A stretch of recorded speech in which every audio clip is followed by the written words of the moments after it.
NTR trust ఆధ్వర్యంలో euphoria musical night నిర్వహించనున్నట్లు trust chairman సతీమణి నారా భువనేశ్వరి తెలిపారు. ఈ కార్యక్రమంలో తలసేమియా వ్యాధిపై అవగాహన కల్పించనున్నారు. ఈ సందర్భంగా మంగళవారం జనవరి 21వ తేదీన అమరావతిలో నారా భువనేశ్వరి విలేకరులతో మాట్లాడారు. ఫిబ్రవరి 15వ తేదీన విజయవాడలోని ఇందిరాగాంధీ మున్సిపల్ స్టేడియం వేదికగా ఈ కార్యక్రమాన్ని నిర్వహిస్తున్నట్లు ఆమె తెలిపారు. ఈ కార్యక్రమానికి CM Chandrababu, deputy CM Pawan Kalyan హాజరవుతారని తెలిపారు.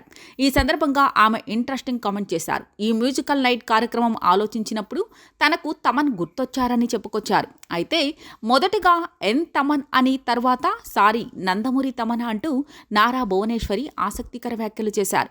ఈ వ్యాఖ్యలు విని తమన్ పడి నవ్వుకున్నారు.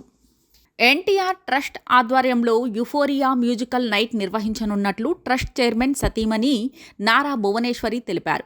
ఈ కార్యక్రమంలో తలసేమియా వ్యాధిపై అవగాహన కల్పించనున్నారు. ఈ సందర్భంగా మంగళవారం జనవరి 21వ తేదీన అమరావతిలో నారా భువనేశ్వరి విలేకరులతో మాట్లాడారు. ఫిబ్రవరి 15వ తేదీన విజయవాడలోని ఇందిరాగాంధీ మున్సిపల్ స్టేడియం వేదికగా ఈ కార్యక్రమాన్ని నిర్వహిస్తున్నట్లు ఆమె తెలిపారు. ఈ కార్యక్రమానికి CM Chandrababu, deputy CM Pawan Kalyan హాజరవుతారని తెలిపారు. ఈ సందర్భంగా ఆమె ఇంట్రెస్టింగ్ కామెంట్ చేశారు. ఈ మ్యూజికల్ నైట్ కార్యక్రమం ఆలోచించినప్పుడు తనకు తమన్ గుర్తొచ్చారని చెప్పుకొచ్చారు. అయితే మొదటగా ఎన్ తమన్ అని తర్వాత సారీ నందమూరి తమన్ అంటూ నారా భువనేశ్వరి ఆసక్తికర వ్యాఖ్యలు చేశారు. ఈ వ్యాఖ్యలు విని తమన్ పడి నవ్వుకున్నారు.